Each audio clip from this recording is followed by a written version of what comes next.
Welcome to CrimeSceneX. Today we delve into 3 true and chilling horror tales. If you enjoy these stories, show your support by hitting the like button, share your thoughts in the comments, and don't forget to subscribe for your daily dose of dread. Now sit back and enjoy the stories.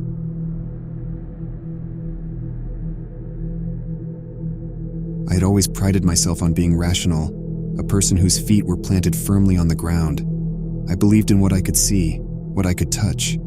So when I inherited the old farmhouse from my late uncle, I saw it as nothing more than an opportunity, a place to escape the city during the weekends. I brushed aside the local rumors about the previous occupants, about the strange occurrences in the surrounding woods. It was just superstition, I told myself. The first time I stayed there alone, the sunset painted the walls a deep crimson, a trick of the light filtering through the dust-caked windows. The wind whispered through the cracks in the foundation, carrying the scent of decay from the fields.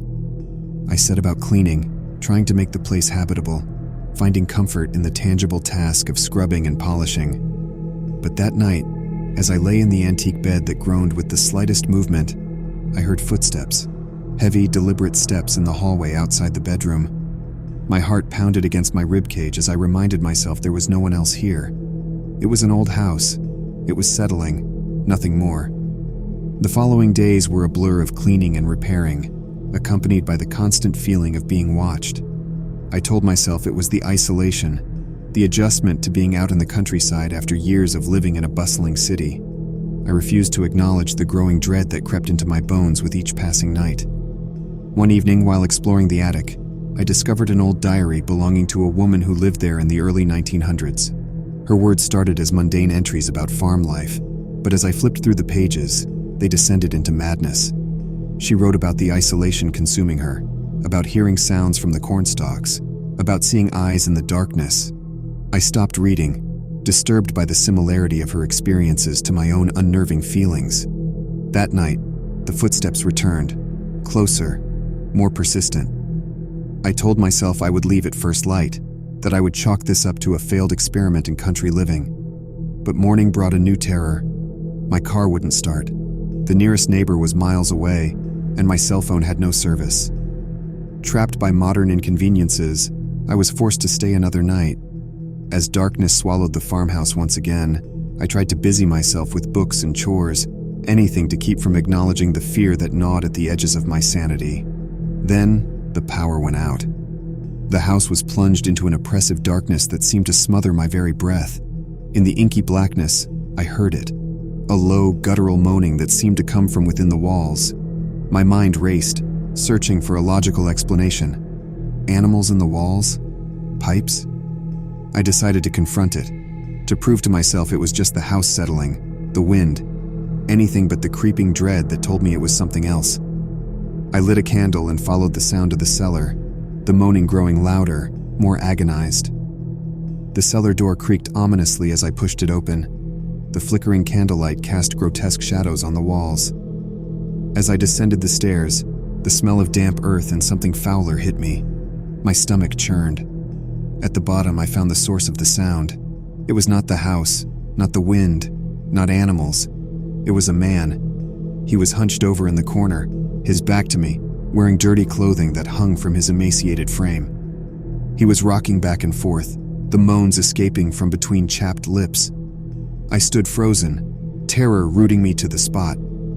My first thought was to run, but he was between me and the stairs. When I finally found my voice, I asked him who he was, what he was doing here. He stopped moaning. The silence that followed was suffocating. Slowly, he turned to face me. His eyes were hollows of despair, his face gaunt and smeared with dirt. In a raspy voice that shocked through me, he said, "You're not alone. They're coming from the fields. They come for us all." I didn't wait to hear more. I bolted, nearly tripping over the stairs in my haste. Behind me, I could hear him laughing. Or was it crying? I spent the rest of the night with my back against the bedroom door, clutching a fireplace poker, jumping at every creak and groan the house made. By dawn, I was haggard, my nerves frayed to their limits. The second the sun breached the horizon, I ran from the house, not stopping to grab my things, not looking back at the fields that swayed with an unnatural rhythm, as if something moved within them. I reached the town by mid-morning, wild-eyed and rambling about the man in the house.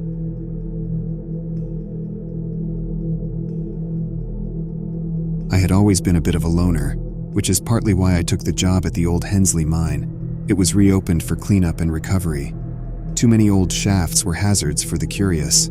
It's risky work, but I never minded the dangers of being underground. That sense of solitude beneath the earth was a sanctuary, away from the bustling noise of the world above. We were a small crew, a mixed bunch. Some old-timers clinging to the mining life, a few young bucks looking to earn their stripes, and me, somewhere in the middle. Our job was straightforward: shore up the old shafts, cart out any debris, and seal it all up for good. Things started to get strange when we found an offshoot tunnel, not on any official map. It was barely big enough to crawl through, and the air inside was stale, like a tomb. Our foreman, a grizzled veteran miner named Dale, decided we should check it out, make sure it didn't open up into a larger, unsecured area.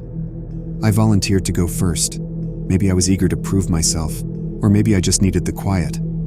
I geared up, fixed my headlamp tight, and started to squeeze through the gap. The passage was tight. The rock face was so close I could feel it grazing my back and chest with every movement. It was suffocating, but I pushed through, drawn by a mix of curiosity and the job at hand. The tunnel opened up into a small chamber, and that's where I saw them. Mining tools scattered around, a couple of old dynamite sticks, unstable and dangerous, lying in a rotting box, and a dusty leather journal. My heart started to pound, not out of excitement, but alarm. This wasn't just some forgotten equipment. It was a snapshot of a moment, frozen in time. I flipped open the journal, my headlamp illuminating the scrawled handwriting. It detailed the last days of a group of miners from the gold rush, how they'd been following a vein that was showing promise. But the entries started to get erratic, talking about disagreements, tensions, paranoia about someone stealing the find. The last entry was a hastily scribbled note about confronting the suspected thief. The hair on the back of my neck stood up as I pieced together the scene. The miners had turned on each other down here in the dark, over gold that none of them would ever spend. I imagined the fear, the violence, the desperate struggle in this claustrophobic dark. I radioed the others, my voice tight, explaining the find. Dale told me to leave everything as it was until he could come down. But as I waited, I noticed something else. A smear on the wall, darkened with age but unmistakably the residue of blood. My gaze followed the trail to a darker corner of the chamber, and that's when I saw it. A skeleton, half buried under rubble, the bones stained with time. Panic clawed at my throat. This wasn't just a snapshot of history.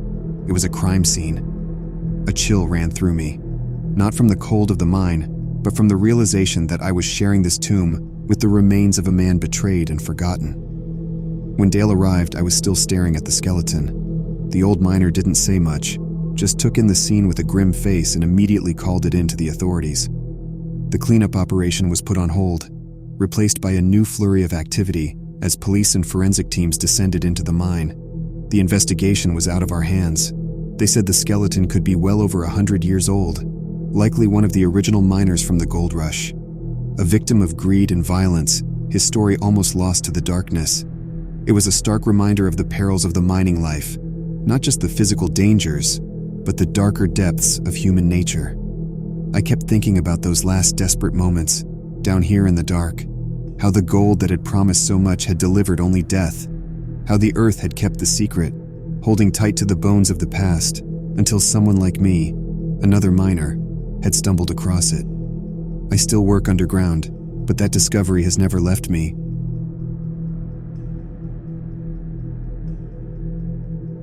I remember waking up, the feeling of unease, a heavy weight on my chest.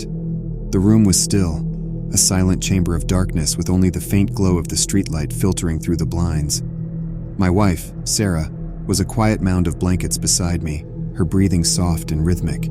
It was a scene of peace, of normalcy, until I felt it, a presence that prickled the hairs on my neck and turned my stomach into a tight coil. There was someone in the room with us. My eyes struggled against the darkness, trying to discern the shape that seemed to stand by the bedroom door. It was a still humanoid form, a person, the outline too distinct to be a trick of the shadows. I could feel them watching, a voyeur to our vulnerability. The room was silent save for the sound of my own blood rushing in my ears. Panic clawed at the fringes of my mind, but I willed myself to remain calm, to not alert Sarah or the intruder to my wakefulness. I tried to remember if we had locked the back door after dinner, or if I had set the alarm. The figure shifted, a subtle movement, but enough to send a jolt of terror through me. The ambient light caught the glint of eyes, and I knew without doubt they were fixed on me, watching me in my bed, a silent predator.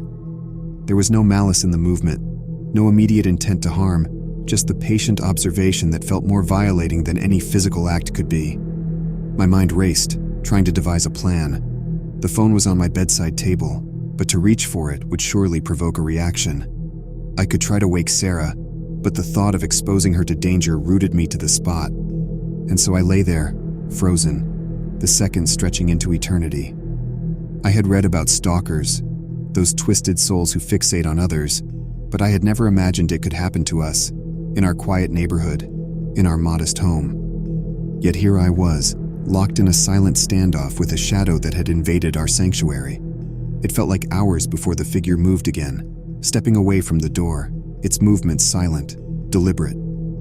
The terror that had held me immobile spurred me into action. Without thinking, I lunged for the lamp, flooding the room with light.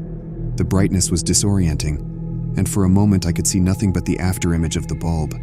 Then, as my vision adjusted, I saw the room was empty. The door was closed, and there was no sign of an intruder. Sarah stirred beside me, a groggy murmur escaping her as she shielded her eyes from the light. "James, what are you doing?" Her voice was thick with sleep. "There was someone in here," I whispered, my voice barely carrying. "What? Are you sure you weren't dreaming?" Her concern was evident, but it was clear she believed this to be a product of a nightmare. I could only shake my head, my gaze still locked on the now innocent-looking door. I got out of bed, a shiver passing through me as my feet touched the floor. I moved cautiously, a surreal feeling of displacement accompanying each step as I approached the door and flung it open. The house was silent, the hallway bathed in the soft, ambient light from the bedroom. I checked each room, every closet, under every bed. There was no sign of forced entry, no sign of another presence. I was met only with the familiar spaces of our home, as undisturbed as they should have been. When the police arrived, they found nothing amiss. Their presence was a comfort, but their skepticism was clear. Without evidence, my account was just a story, a baseless claim. They suggested it might have been a hypnagogic hallucination, a vivid nightmare encroaching on wakefulness. Yet in the days that followed, I couldn't shake the certainty of what I had experienced. I installed new locks, a security system, cameras. I watched the footage each day, searching for some sign, some proof that I wasn't losing my mind. But there was nothing, just the quiet comings and goings of our daily lives. It was only weeks later, when I was deleting old footage to make space on the drive, that I saw it. The camera had caught a figure outside the night of my encounter, standing at the edge of our lawn, just beyond the reach of the lights. A figure that watched the house for hours before disappearing into the darkness. The image was grainy, and the police said it was inconclusive. They stepped up patrols in the area, but there was little else they could do. I never saw the intruder again, but the damage was done. The feeling of safety, of privacy, had been shattered. Thanks for watching. If you haven't already, please like the video, comment what you thought, and subscribe for daily uploads.